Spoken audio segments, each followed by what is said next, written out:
We are going live. Ooh. Welcome, podcast world. How you doing out there, Facebook, and everybody else in the podcast community? This is Things My Mother Never Told Me, episode 12. Episode 12, and we got a very special guest today. Yes, we do. Tanya, say hi. Hi, everybody out there in podcast world. All right. Tanya's going to read your bio, and then we're going to get going, all right? All right, we have a very special man with us today. His name is Philip Lewis. He is a journalist from Detroit, Michigan. He is currently a front page editor at HuffPost.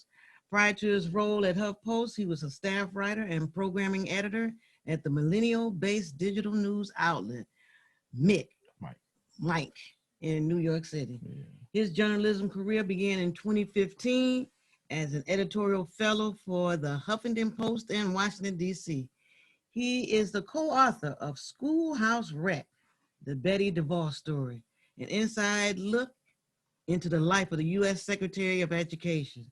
He was also a 2017 recipient of the prestigious Paul Miller Washington Reporting Fellowship. All right. All right. Welcome, Philip. How you doing? Hey, something well. That made me sound much more. Then you think you really are now. Thank you. Hey, that was wonderful. All right, thank you for being on here. That's right. That's your story, ain't mine. So whatever sound like, that's you. So let me ask you a couple quick questions, because you didn't put your where you went to school at, and we'd like to let everybody know what's happening with school. So where did you go to high school? I went to Renaissance. Okay. Okay. It's okay. My parents went to Cass, and my little brother went to Cass. And so did I. Most of the people, a lot of people in my family went to either Cass or Osborne. Okay. And where else did they go? Kettering. I don't know if Kettering's still around. No, but it's not. Yeah. So they went to and Murray Wright. Okay. So I just went to Renaissance, mostly because it was close to my actual house, my parents' house. Okay, but still DPS though. Mm-hmm. And we like to stress the people. Most of the people on our show, actually, we've only had this episode 12. We had 10 episodes that weren't us doing a summation of the show, but I think eight of our guests were from DPS. Mm-hmm. And so it shows that DPS is producing some really standout people. Yep, successful. Mm-hmm. And where did you go to college? I went to Michigan State. Michigan State, okay. Yeah. Mm-hmm. All right, Sparty. All right. So there you go. So now let me just jump right on in here. What drove you to want to be a journalist? Probably my failure at being a teacher. So when I first graduated from Michigan State, my plan was to come back to Detroit and teach. Mm-hmm. I was really big into moving back to the city, so it was kind of a reversal. When I was in high school, I was like, man, I want to get away. I got to get away from the city. I applied to Tennessee State University, Grand Valley State University. I was really in a rush to kind of get out of Detroit. Okay. But as I moved through Michigan State, and I kind of got a better sense of what I wanted to do, and to push forward the positive narrative of Detroit. Mm-hmm. I ended up applying for Teach for America, and Teach for America is it's a 2 to 3 year teaching program where they place you in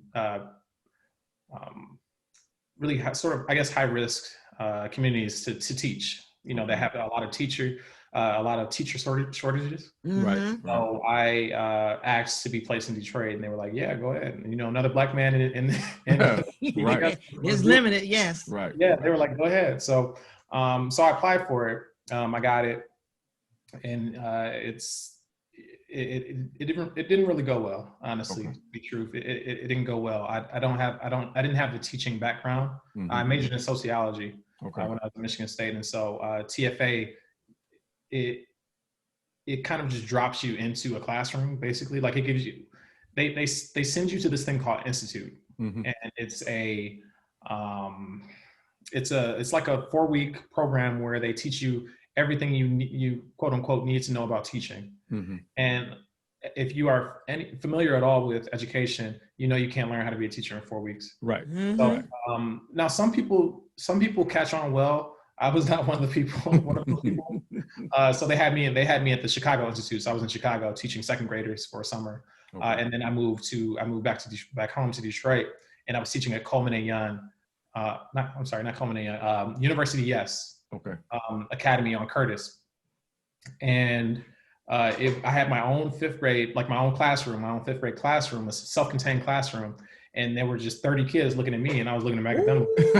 I know. Oh my goodness. Yeah, I was looking back at them like, so I don't know where we're gonna start. So it was a mess. But after a while, I started to kind of get the hang of it. But then suddenly I got switched over to seventh grade. Seventh grade is like, now that every teacher will probably tell you that there's one grade level that they cannot do. Elementary, middle, high school.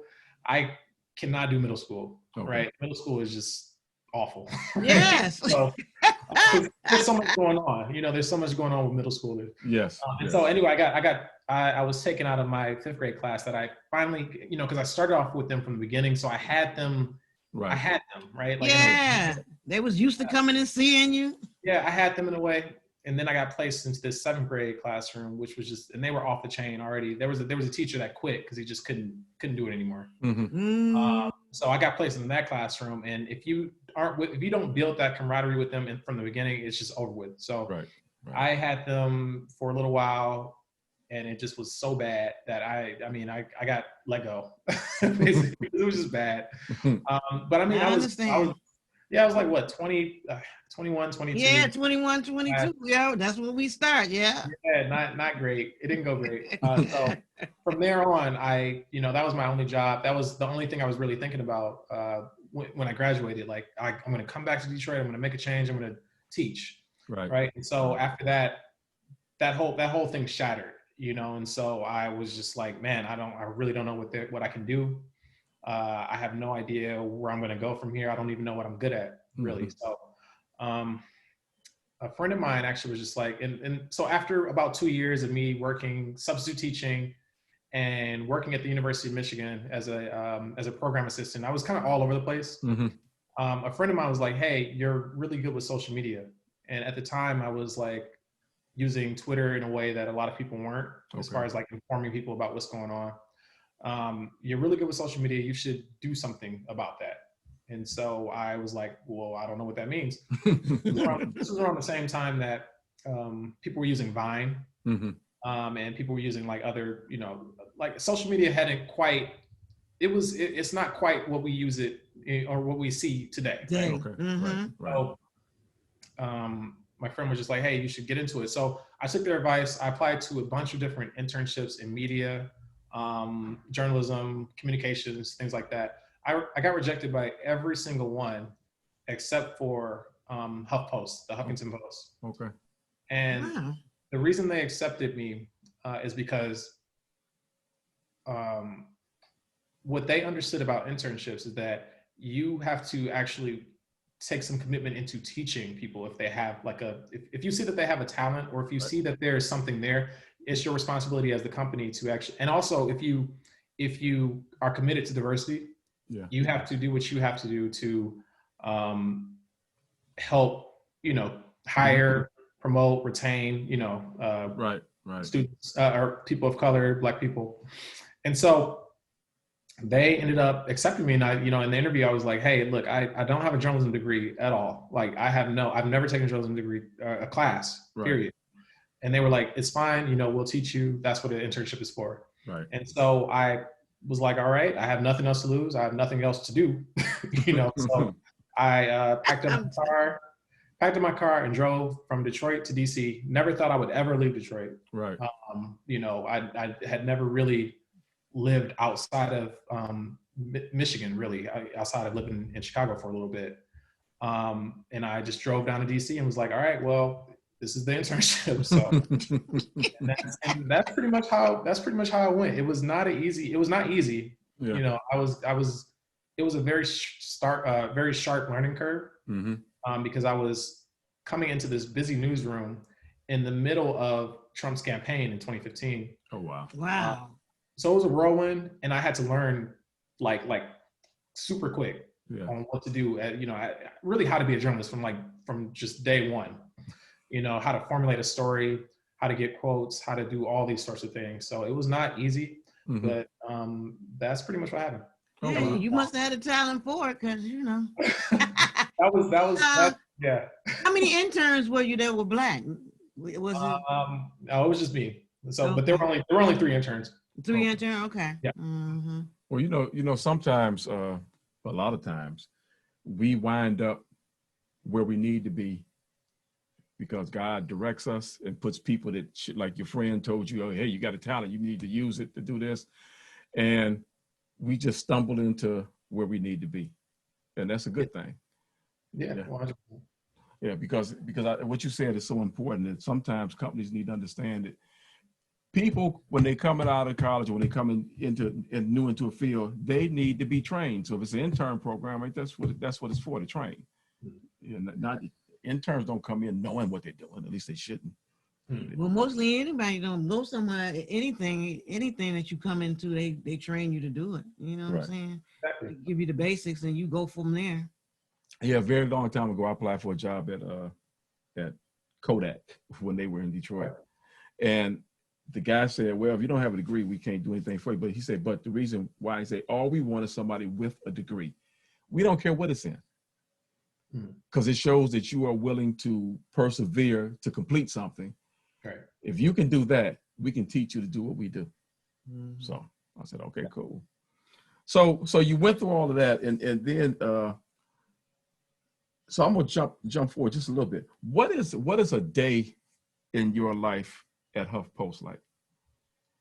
A day in my life at HuffPost.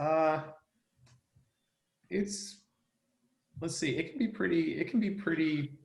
It kind of just depends on what's going on. And so I think because my life in journalism has been just hectic from day one, like as far as like from Trump campaign and now Trump is president, and then just everything has just been happening. No 2 days are the same, right? And so no 2 days are the same, right? And so like today was the Breonna Taylor case. Last week, Supreme Court Justice Ruth Bader Ginsburg died. Like it's just, and then the week before that, Chadwick Boseman died. Like it's just, everything is just kind of happening. So for me, what I do as a front page editor is pretty much like, to use a basketball reference, I'm like sort of like a point guard for the website. And so I sort of help lead coverage. So I have a team of writers and I help them kind of figure out what is important what do we need to be covering? Do we need to write it? Do we need to write push alerts, the push alerts that go to your phone? Okay. Everything that goes up on the website goes up on HuffPost.com. We see it. It goes through us first, and then we kind of go from there. Okay. So we just have a team, and we kind of just lead the coverage of the news for the day. Okay. How big is the team? Let's see. So I work evenings, and our team, it's actually pretty small. Like we're not CNN, or we're not like the Washington Post. Like, so HuffPost is probably, the team that I'm working with, there's probably about 4 or 5 writers, which actually is kind of a lot. And then when you think about the media spectrum, world now, and how everything's shrinking, I probably have about 4 or 5 writers that I'll assign stories to. Okay. Yeah, that's about right. That's not bad. That's not bad. Especially, especially somebody who's going to be a teacher. Right. Right. Okay. So, what is the because HuffPost is the web arm of Huffington Post. Is that right? HuffPost is it's all digital. Okay. Right. Yeah, baby. So we're just we're pretty much 100% digital. We actually used to have a magazine, but that flopped because no one reads magazines anymore. Right. Non-existent. Yeah. Almost, you know what I'm saying? Right. Especially for news. Yeah. So, and you say so you work the evenings, so they know you really are working right now. What is the what to you is the biggest challenge for, and then I'm gonna segue that. What's the biggest challenge for you on a daily, weekly basis, or just period? The biggest challenge that you have.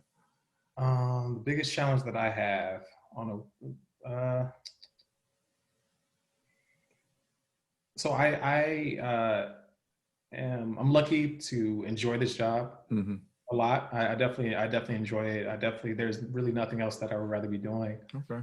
I think that I really don't find too many challenges for myself. What I do think is a challenge as a whole, and I guess this kind of does relate to me personally, is that there are just not enough Black people in this profession, right? And so that kind of concerns me a lot, just because when I would write, so I don't have to write. I'm an editor, so I don't always have to write. But sometimes I like to write, and get stories out there. Right. There was a Black editor, because even editors have to be edited, right? So, right. there was a Black editor who I was close with, that was at HuffPost, but she left and she is now at another news outlet. Okay. Whenever she was on, I would always try to write stories that coincide with her while she was online, because she would actually she would pick up my stories. She would see my stories and pick them up, and she would edit. Okay. And I thought that was great, because I don't have to explain certain things to you. Like, you get it, you know what's going on, you get it. And now, unfortunately, at HuffPost, we don't really have any Black copy editors anymore. Okay. So to me, that's a problem. Yes. And it's why our union, I'm a part of a union, it's why our union is pushing to hire more people of color on our team, because that's important. Yes. I think that's a challenge that honestly a lot of newsrooms face. Yes. And it makes it hard, sometimes to cover the stories that we want to cover. Okay. And see, that's why I said I asked you that question, and I said I was going to segue, because that's my segue. What would you recommend, or what would you say to young folks, if any young folks are listening, or any parents that have kids that might have an interest in journalism? What would you say in way of encouraging them to get involved? To get involved with journalism? Yes. Yeah. I would definitely encourage them wholeheartedly to get involved in journalism, just because our voices are just so critical, especially now. Yeah. Especially now, it's crucial that we actually get our stories out there, and that they're being told, and our voices are out there. Like I was telling you all before we started, I really do believe that we're going through a renaissance, of just Black journalism right now.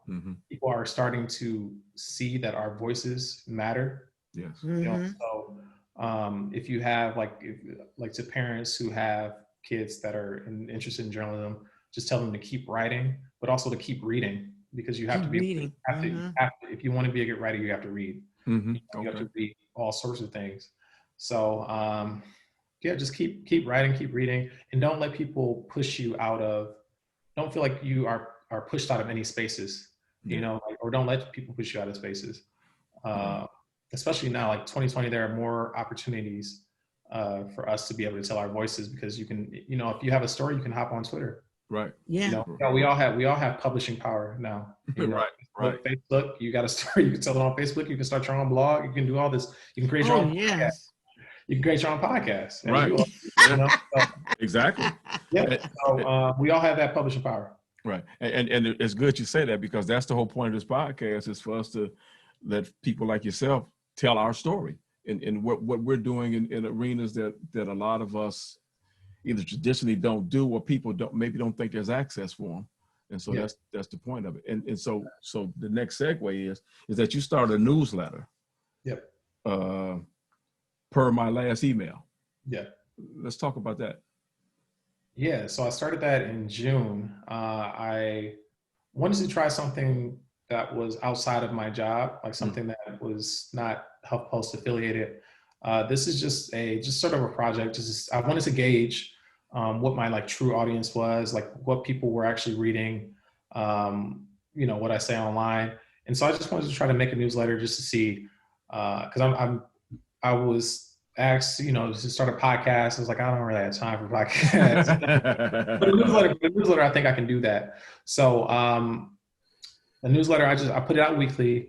And what I do is I see a lot of content like just daily. Mm-hmm. And so I just kind of pick stories that I think are super interesting or I think are worth being read from majority Black authors and Black writers. Mm-hmm. And I put them into a weekly newsletter. Okay. And so I just send it out and I get to, I get a lot of emails about, certain stories.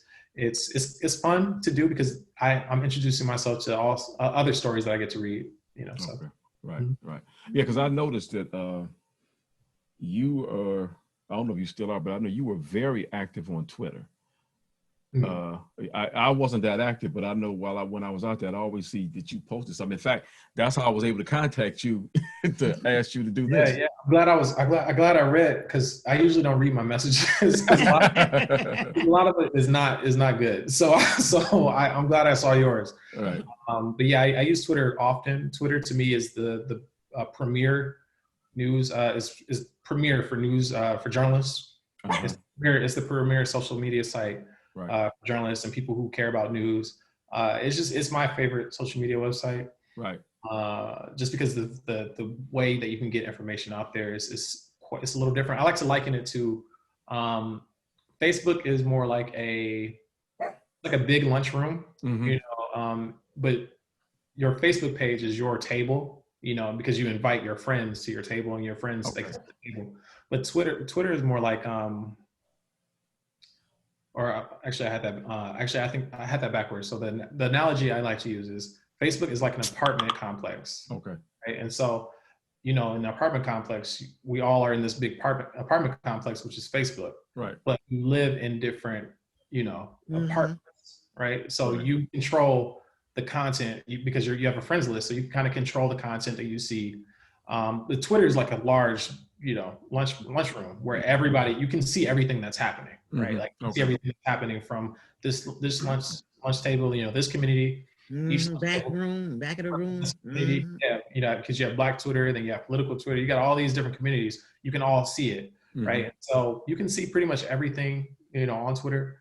And to me, that's just I encourage people to use Twitter just because it's the best form of communication for social media if you care about like journalism and news and what's going on. Okay. Sounds good. So that lets a lot of our folks know that if you really want to be tilted towards journalism or just get involved, then Twitter is the way to go. Yeah. Because I'm not really that into Twitter. I see, I get notifications of posts and I'll look at some every now and again, but I don't think I've really tweeted much of anything. And all the time I've been. You know what? A lot of people are actually like that. Like, so I was reading an article about how a lot of people don't post on Twitter. They mm-hmm. just they follow accounts and then they kind of just read. They read or they might retweet, but they see it because what you can see on Twitter you'll see before it's on the news. Okay. Right. So you'll see it, and without that barrier, because there's like a barrier between. What you see on TV and then the actual news, sometimes there can be a barrier. Right. So Twitter is very unfiltered.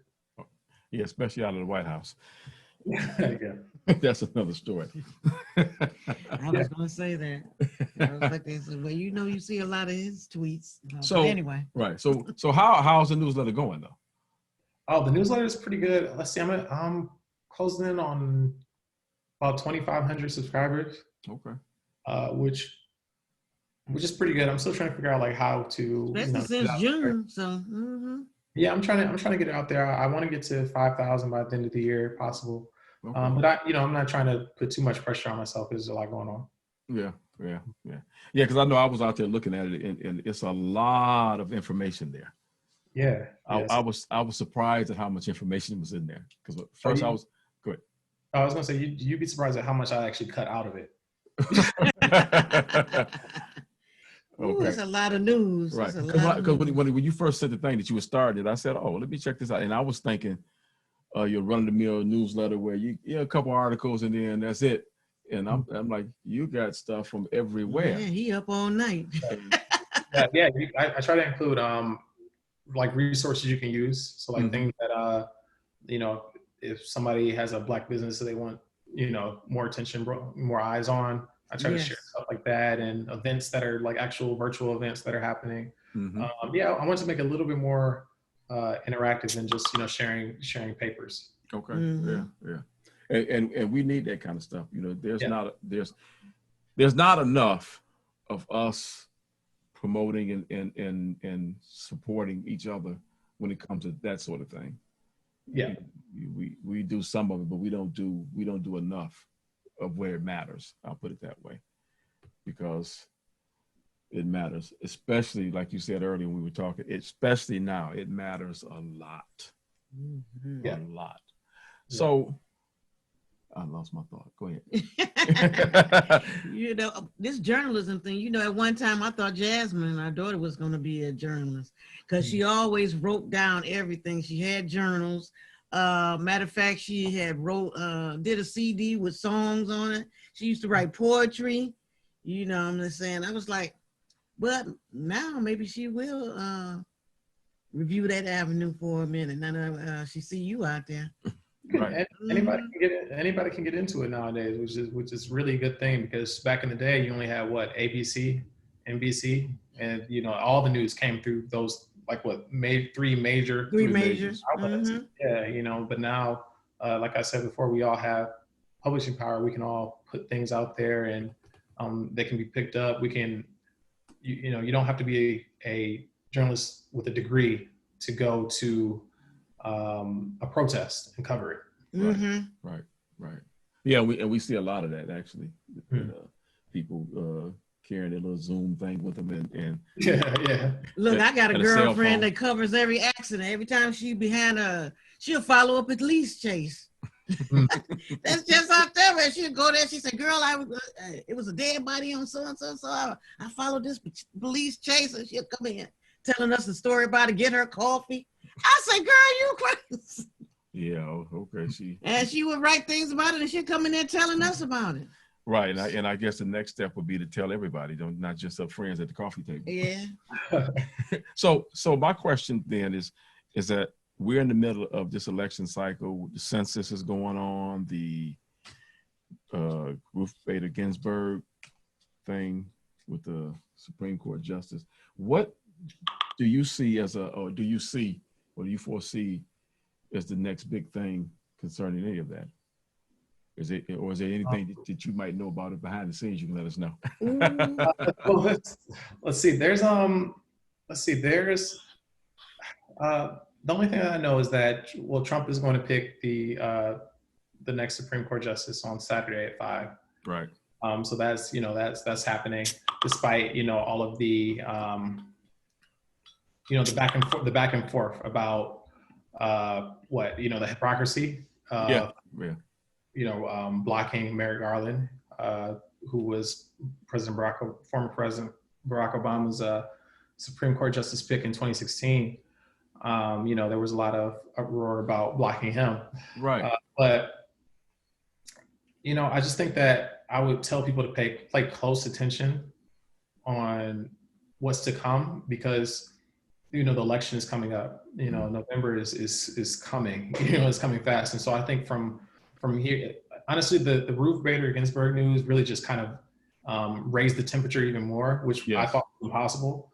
I thought we were already we're at the boiling point. Right. Yes, at the boiling point, because you got the protests, you got the coronavirus, you got all these different things that are happening at once, and then her death really just kind of just raised the temperature, because now Trump can appoint another Supreme Court justice, and then let's talk about the other justices. You have a couple. So let's see, you have Clarence Thomas, who's about 70, 72, I think 73, 74. If you have Breyer, who I think is 82. So you have a couple of justices that are up there. Right. And if Trump wins another election, he might replace at the most he's going to replace Breyer. Right. So he has the potential to really just dominate right. the Supreme Court in a way that is going to be consequential, because these are lifetime seats. The people that he's looking to appoint, they are, in their 40s. Amy Coney Barrett is 48. The other woman whose name escapes me, she's like 50, right? These are people that are going to be on the Supreme Court for at least the next 30 40 years, right? So I would just tell people to pay close attention on what's happening from now up until the election, and then even after the election, because Trump is at a rally right now, or I think he's on a press conference right now where he's saying, I don't know. If I were to lose, I don't know if I would want to transfer power so easily. Right. He's basically playing in your face. Yes. So I would just tell people to just pay attention, and to, if they want to be heard, you should go vote. Or if you want to be heard, you should go vote. Right. Right. I mean, it's we say this every 4 years, but in my lifetime, this is the most important election that has ever been held this year.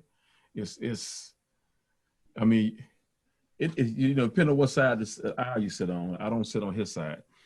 And so it's important that folks who don't agree with his policies or Republican policies need to vote.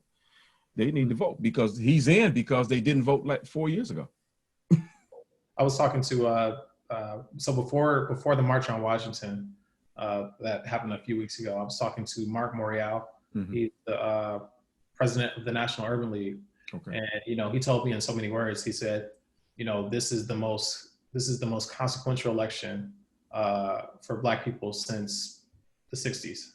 Just because of like for fighting for civil rights and all those sorts of things. Like this is one of the most consequential elections. And I agree with that. Just what's going on, and what's going on in the country now, and we see where people are and where their temperature is.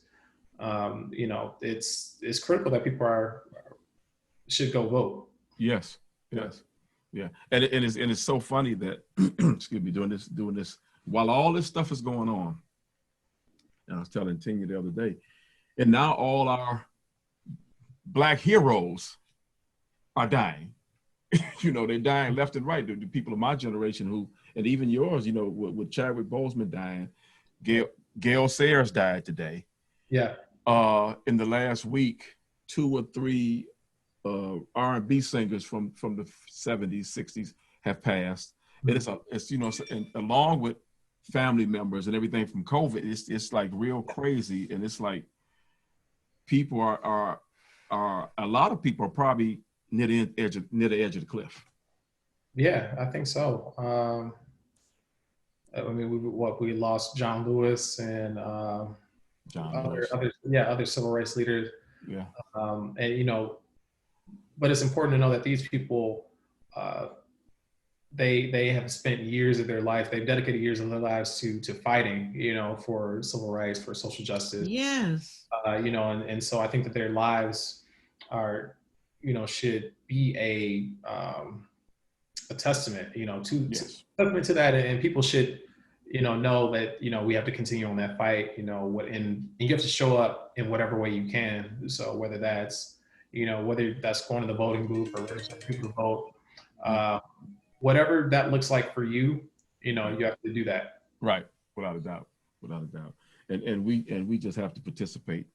Yeah. Because at the end of the day, there's no reason, there's no right for you to complain if you didn't get out there and do your part to make a change. Yeah. So it's crazy. And so let me ask you this question. Well, we're going to lighten this up just a little bit if we can. And I was telling you earlier, the title, Things My Mother Never Told Me. Yeah, we were about to go deep into that hole. Things My Mother Never Told Me. And so we ask each one of our guests, because it's really a thought process to find out where we are as people. But is there something that your mother sweet dear Linda, never told you that you found out about later on after you left the house and you started living your life? Is there something you found out about that you just wasn't prepared for, that you weren't prepared for? That I wasn't prepared for. So I think that, I mean, I was lucky to have both, you know, my mother and my father in my life. So yes, they taught me a lot about just everything to come, you know. And so like whether that's from, you know, money management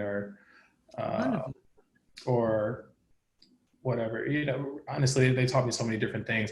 I think that the one thing that I was not quite prepared, and this is not through their fault, like really, but what I really wasn't prepared for was failure, right? Because I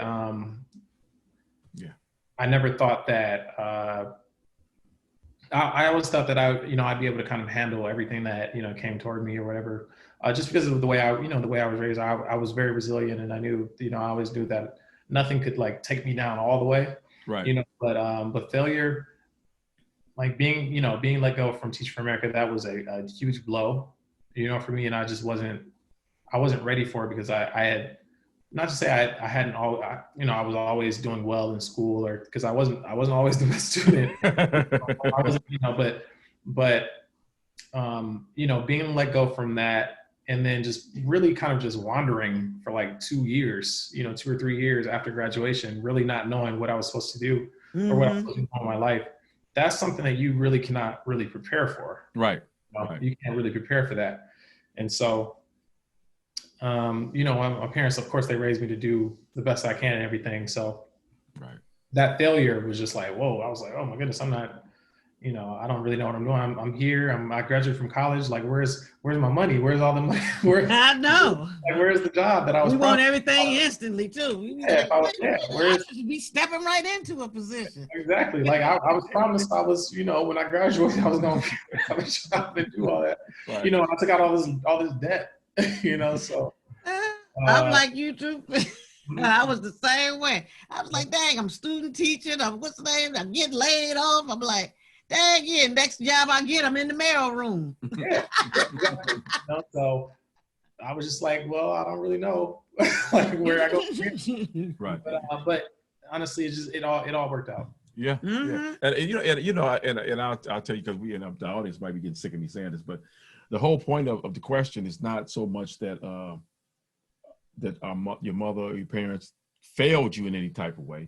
Right. But there's so much that we encounter that sometimes we just aren't prepared for it, no matter what. See, in my case, you know, the way Ian came with the title of the show, my mother's been dead 35 years now. So from the time she died to now, so much has happened in the world that she couldn't have possibly told me about it because it didn't exist. Right.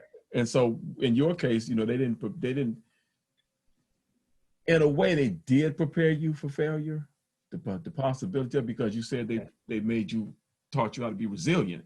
And so it may have taken you a while to get up off the mat from that punch. Yeah. But you didn't get counted out. You got up. Right. Exactly. And so that's a testament to what they put in you.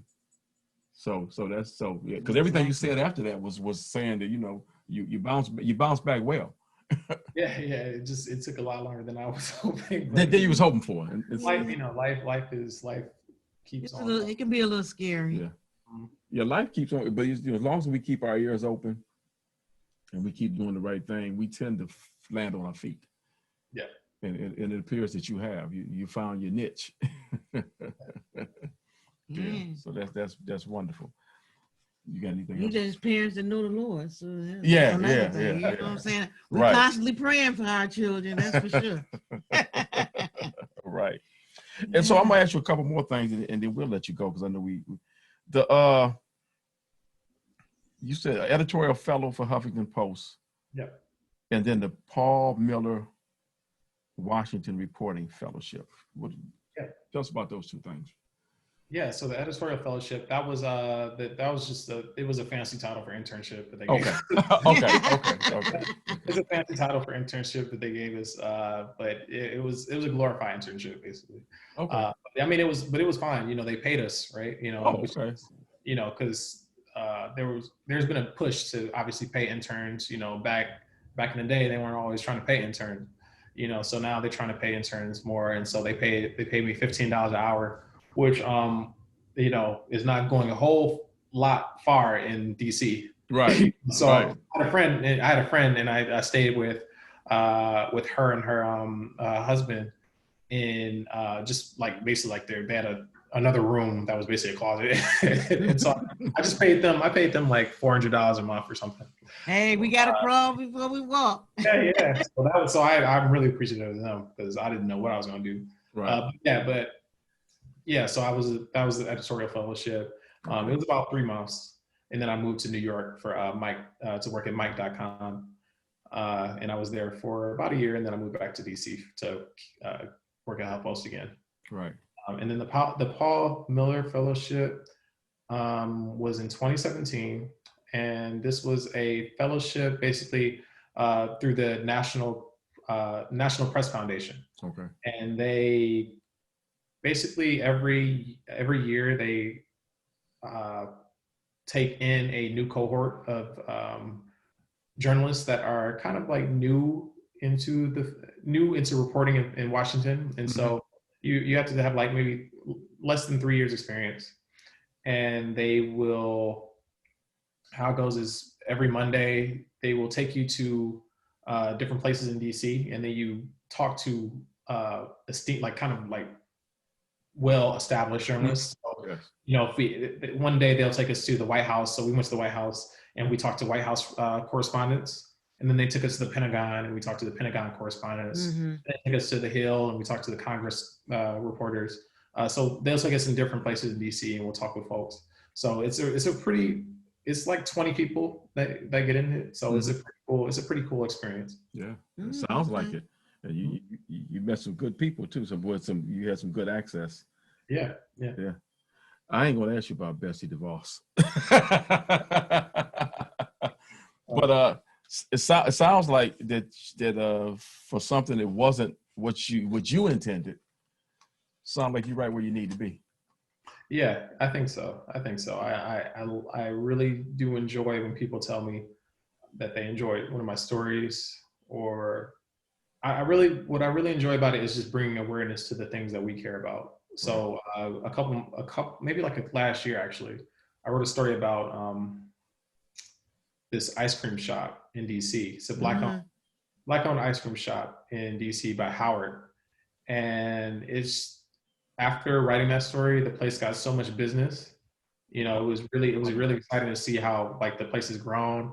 The owner of the ice cream shop. She employs Howard students. It's right across the street from Howard. Okay. She employs Howard students and DC public school students. Yeah. And it's just a very community-based ice cream shop. And so people support it, people love it. They're actually, and what's great about them is that they're still in business, even during this pandemic. So I like writing stories like that. I like being able to share stories that are happening. So I like to be able to inform people. So I'm watching the Breonna Taylor case, for example, you know, and getting the news out there and making sure it's digestible for people to read. Right. Yes, right. There you go. Wonderful. So, I mean, and we're glad you're out there doing that. How could they subscribe to your newsletter? Yeah, so they can subscribe to my newsletter. Let me make sure this is the right one or the right website. Yeah, so per mylastemail.net will take you straight to my newsletter. And also on that website in the top right, I have Black Owned Detroit, which is a friend of mine, Kayla, and we created this list of like 500 Black owned businesses in Detroit. Sound good. Yeah. So I always tell people about that. So on the website, the permylastemail.net, you can subscribe there's a button that says subscribe, but also at the top right, there's a list of just all these Black owned businesses in Detroit that you can use for food and shopping and services. Sound good. Yeah. Okay, wonderful.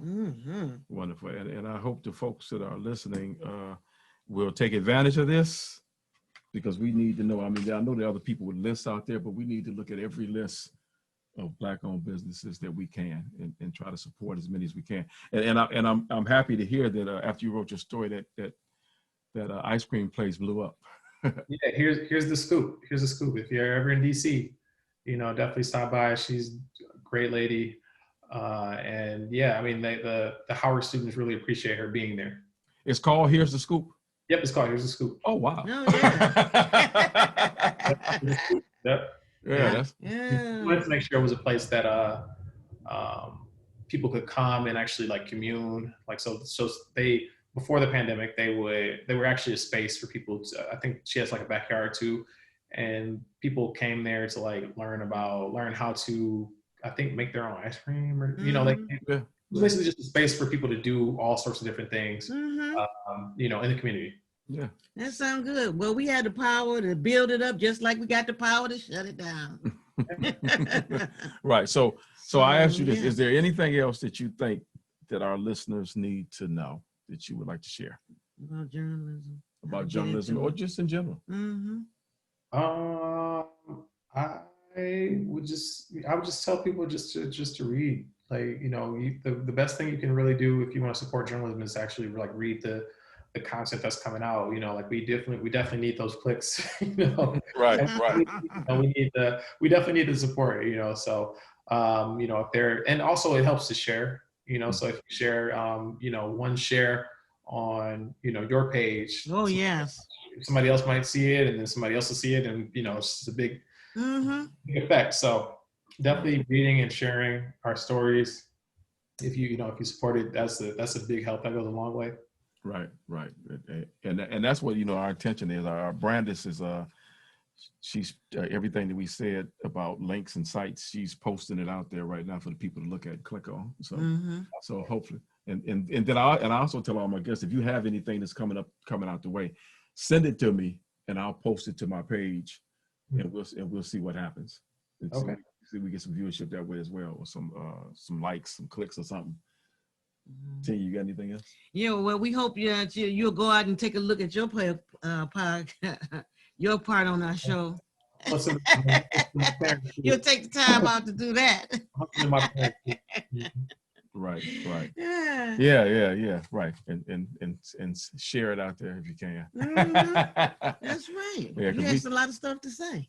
Right, you do, and we, and like I said, we trying to get that word out there. Last week we talked about the 9 guests we had before and things they were talking about and where we're going, and we actually picked up some new potential guests to be on, and so that's the whole deal, is to try to do what you're doing through this podcast, which is get information out about everything, all things Black.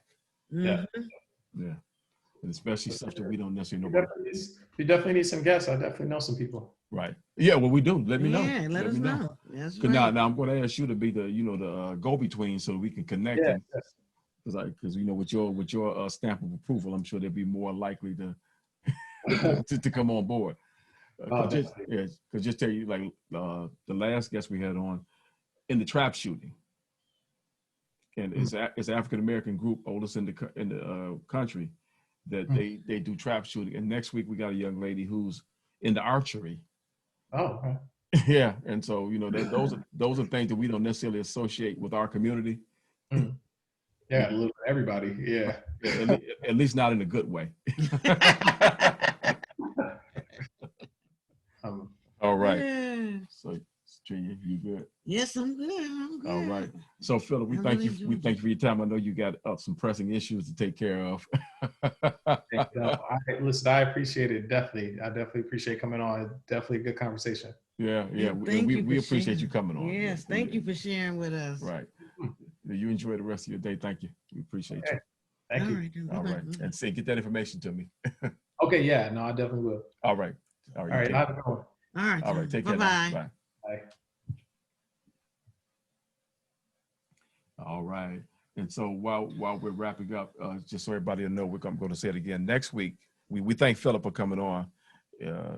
Some real important stuff, especially if you even thought about being in journalism. And next week, we're going to have a young lady on who's going to talk about archery. You need to check her out. Everybody take care.